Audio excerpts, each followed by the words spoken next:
we didn't have the chores to do and everything, and then we lost touch with all that stuff. Yeah. And then when we moved back out on the farm, we reconnected with the radio programs because we listened to them when we were milking the cows. And Oh, did you guys have a radio out in the barn or something? Or oh, I didn't know you had power out. Well, I guess you must have had a light so you could milk the cows. We had lights in the barn. Then eventually we got milking machines. So, you know. Was that before your dad moved to the main street on or First Street on Meridian? Oh, yeah. Well, this is when they're on the farm. This is the farm south of Meridian. South of Meridian. Okay. We moved into Meridian there about 1950, I think it was. Okay. And Dad started a Watkins business, peddling Watkins products. What was Watkins? Oh, it was door-to-door sales. Was it like Fuller Brushman type thing or something? Was it just household products or something? Oh, okay. I mean, we had Watkins vanilla extract forever. Did he did he have any success at it? I think he did all right. You know, he bought a station wagon and operated it out of the station wagon. Uh-huh. So I'm not sure how well he did because my dad didn't talk about successes or failures too much. He was always on the verge of failure. So whatever was happening, he'd always tell the worst version of. Yeah, he never talked too much about the successes. Uh-huh. And stuff like that. So he was pretty negative. Uh-huh. Most of his life. Did your mom ever work the whole time they were married? She didn't work until after we moved into town, and then she got jobs at department stores as a clerk, or Uh-huh. she worked at I think it was a C.C. Anderson tea house, Uh-huh. as a waitress. Okay. And then from time to time she worked at, I think, the Cash Bazaar. Okay. As a clerk, you know. And So when you're all minimum wage retail type of jobs. And, now did she ever get a degree in college or anything? Or? no, Mom never graduated from. I don't think she ever graduated from elementary school. Oh really? I didn't know that. Yeah, she wasn't. No, I think she may have quit in the 8th grade or something like that. I don't remember what the complications were. Okay. But Mom wasn't very well educated. My dad, he quit school when he was a junior in high school. He never graduated either. So Okay. neither Mom or Dad were very well educated, but they both seemed to feel the importance of an education in their children's life. Dad pushed me really hard to get an education. He wanted me to be an engineer. Uh-huh. And I don't know if that's because he wanted to be an engineer or just what. Yeah. But after I went to college and I got into some of the courses and stuff, I realized I didn't want to be an engineer. That wasn't my forte, although I recognized later in life that a lot of the classes, especially the mathematical classes and stuff, would have been real helpful to me in my training, you know, as far as my profession, what it turned out to be. Yeah. Hey, Jessica.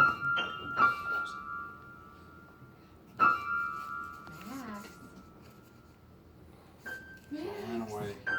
Yeah. So. Let's go play toys. So, what was your mom doing in? You said she met your dad in L.A. Yes. And what was she working there or something? Or? Dad was working in a steel mill. Was that's what they told me. And Uh-huh. Mom she was a housekeeper and cooked for wealthy Jewish families. Is this like in Hollywood or something? Because I know there's a lot of wealthy Jewish people in Well, I don't know Hollywood. what I got the impression that they were business owners, Okay. Successful Right. business owners, and that they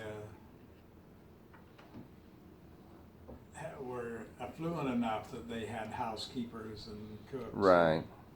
and stuff of that nature. So, Mom had gotten jobs with some of the wealthy families, and how she got her jobs, I don't know.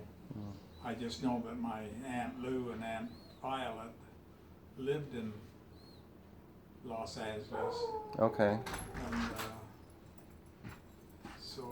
and she stayed with them. Now, did she go from? She was living up in Rigby area before that. Mom lived in Rexburg. Rexburg, and so was this her first kind of trip outside of the Idaho or something? Well, I don't think so. I think she had traveled to Salt Lake. I think Aunt Violet may have moved to Salt Lake and was down there, and I don't know whether there's some family problems or what, but I know that Aunt Lou and Aunt Violet kind of went together. Uh-huh. It was my impression they went to Salt Lake, and then that Mom eventually went down there too, and then they went to Los Angeles. I think Aunt Violet got married, and then I know Aunt Lou eventually married. Whether it was, I don't know where it was, whether it was before they left for Los Angeles or if after they got there. Okay. But then, while Mother was living in Los Angeles, that she met my dad, I understand, at a dance. Mm-hmm. Mother loved to dance, Mm-hmm. and so she met him at a dance, and she taught him the gospel. And Now she went on a mission, didn't she? Mom did, yes. Now where did she go on a mission to? I think it was called the Central States Mission at that time. Now were they serving 18 months back then, or 2 years, or do you know? I don't know what the length of their mission was.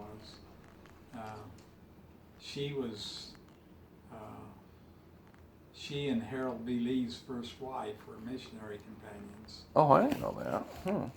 The fact is, Sister Tanner, she talked quite a bit about Sister Tanner. Uh-huh. She was her most favorite missionary companion. Oh, uh-huh. And she actually escorted Harold B. Lee and his wife when they hiked up Pikes Peak, I think it was. Oh, really? Oh, that's I neat. remember mentioning that. Uh-huh. And I don't know if there was special, I don't know if Harold B. Lee was a supervising elder, but he was involved with the mission there. Okay. At the time that Mom and Sister Tanner were on their missions. Oh, okay. And whether he was a missionary himself or if he was in some other capacity, Mm-hmm. I don't know. So, Okay. And do you remember, now, so she met your dad after she got off her mission? oh yes, quite a while after. Well, that's right, because you said she started having kids really late in life. Yeah, see, Mom was in her mid-20s when she came home from her mission. Okay. And she nursed her mother, who had diabetes, until after she passed away. And Mom then was in her mid-20s. And so the rest of this that happened was between the time she was in her mid-20s until she was in her 30s. Okay. Because Mom was 32, I think it was, when she met and married my dad. Oh, okay. So she was older. And how old was your dad? Or what was their age difference? Well, Dad was born in 96, and Mom was born in 97, so Dad was a year older than Mom. Okay. Well, they're pretty close in age then. So But Dad had been married 2 or 3 times before he met my mom. Yeah. Well, you were saying that your mom didn't know about it until after they were married? That I don't know. I don't know what she knew about my dad before they married. I got the impression that maybe some of them at least were surprised, Oh, okay. you know, but Well, she never did know about the boy he had in Clay Center, Kansas, did she? I don't know, because I know that there were rumors, and we heard indications that we had a half-brother Uh-huh. or siblings, and this is quite a while. Well, it was when I was in my teenage years, and so we knew that it was there. And then Bob Tenney later went to work for the VA, Uh-huh. and he got to snooping into Dad's records there. Oh. And my dad had been paying, he got a pension from the government for his Right. hearing. Right. And so a portion of that went to this child that he had in Kansas. And when Oh. the child turned 18, then Dad got a substantial raise in his Uh-huh. pension. And so we knew that there was something going on, but we didn't know any of the details. Now, was that from World War I, from like Yeah. injured while he was in the military? Yeah. So he was collecting that pension his whole life too? He what? He collected that pension at the same time he was farming and all the other stuff was going Yeah. on?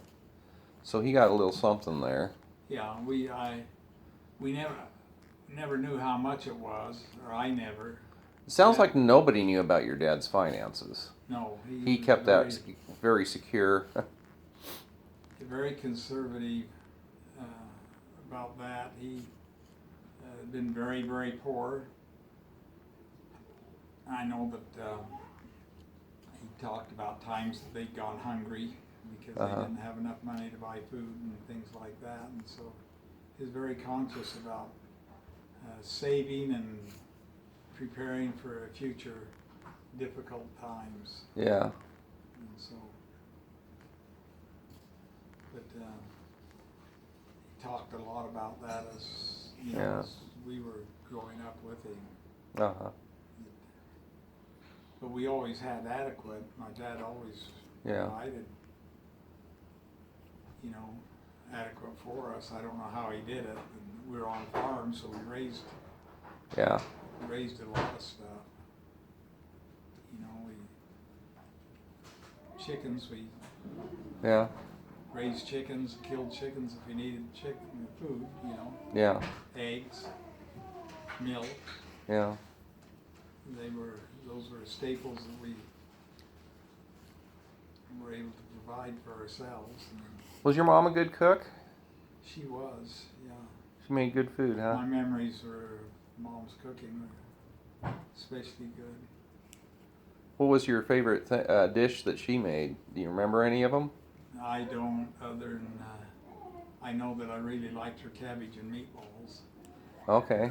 And, you know, we didn't get that very often, but I can remember that I really liked it. And Uh-huh. she did make it. Of course, her meat was pretty much of a staple on our table. We Yeah. had meat most of the time. I guess there's a period of time when I didn't eat very much meat, but I ate peanut butter, so they said that was all right. You got your protein somehow. I got my protein. Yeah. So.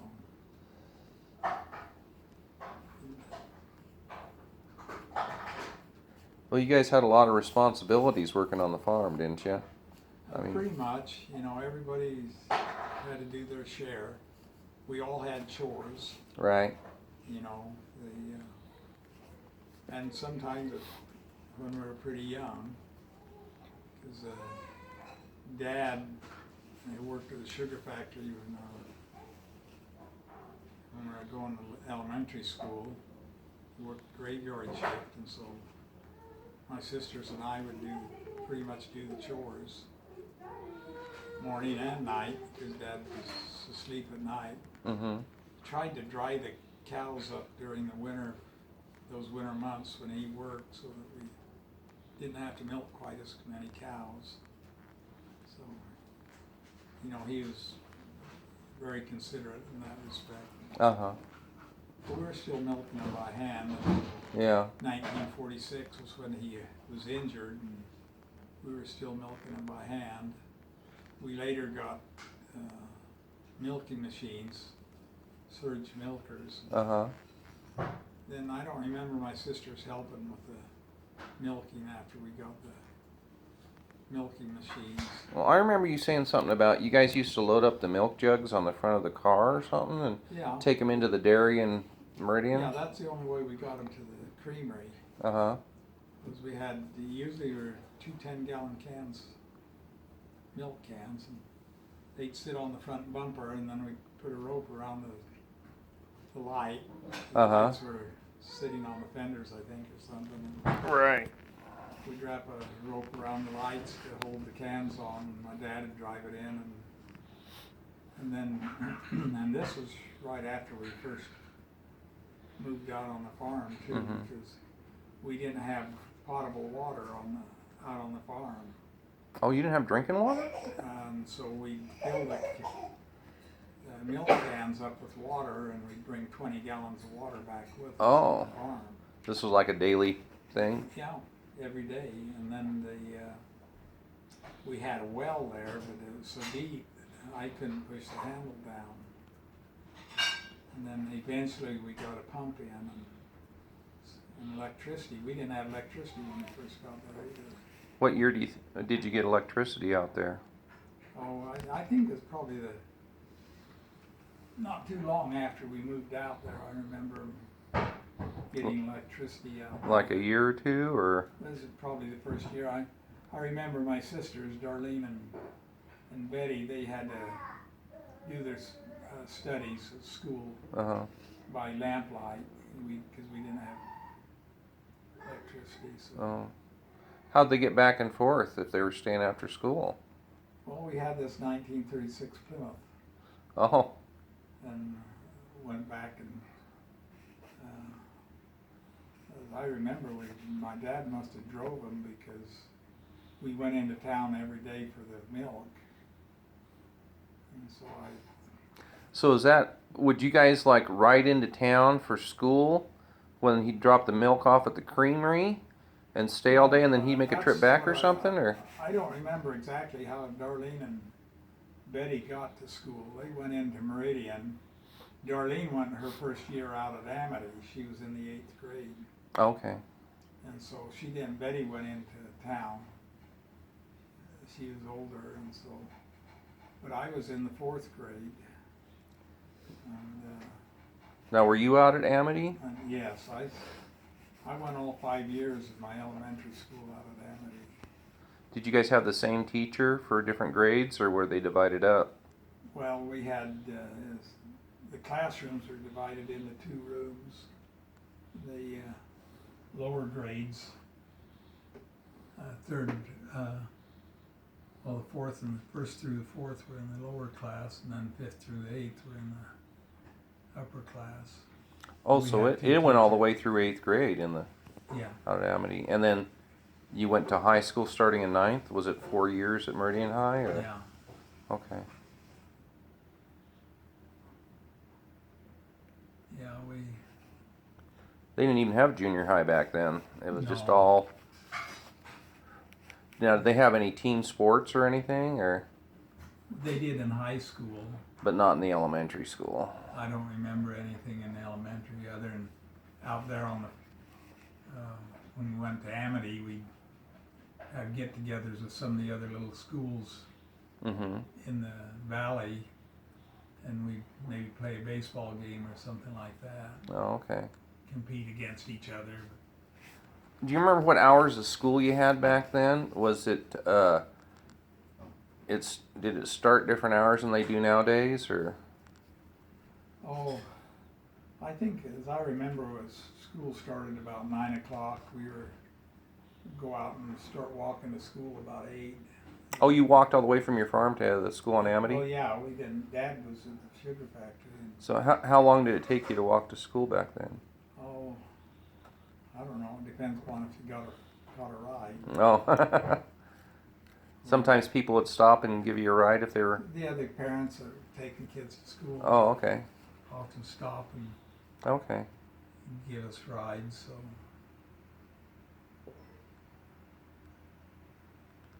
But,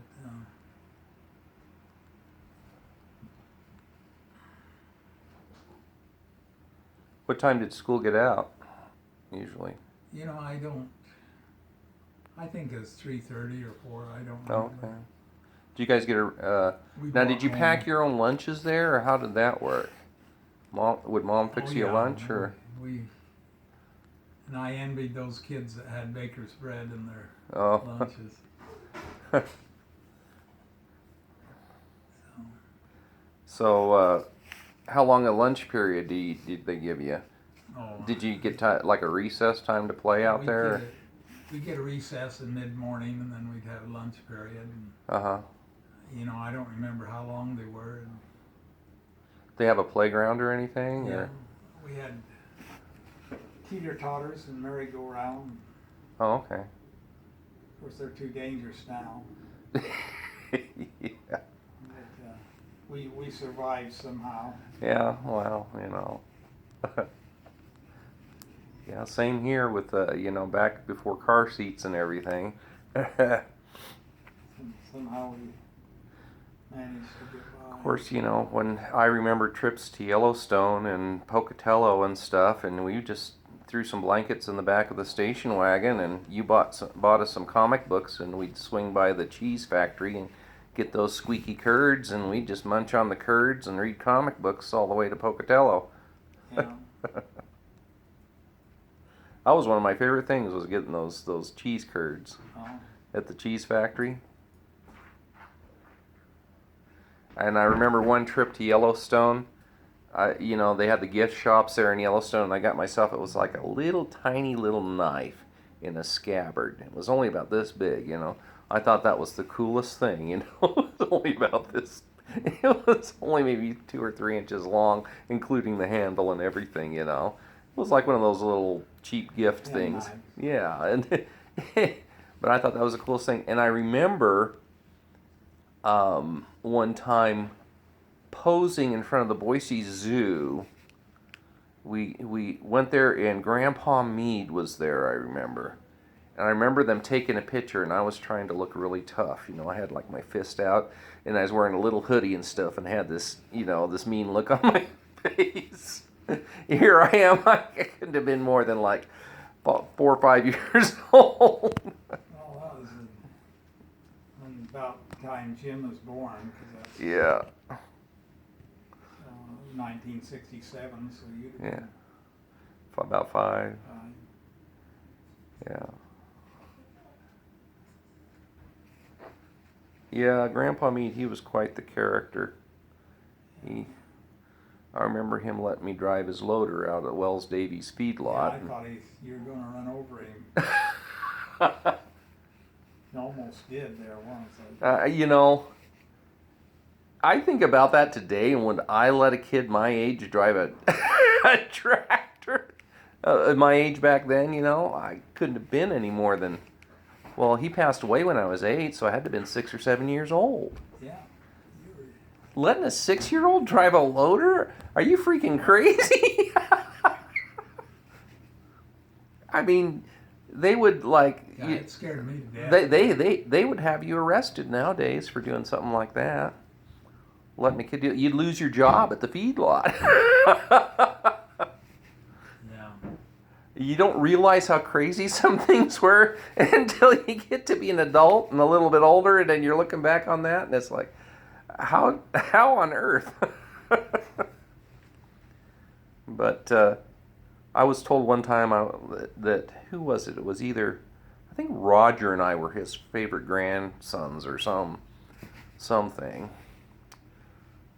But I can remember after it was all done and we go out of the park and have a picnic or something, and I'd be begging him over and over again to drive the tractor again. You know, he says, "You sure can. The very next time you come down here."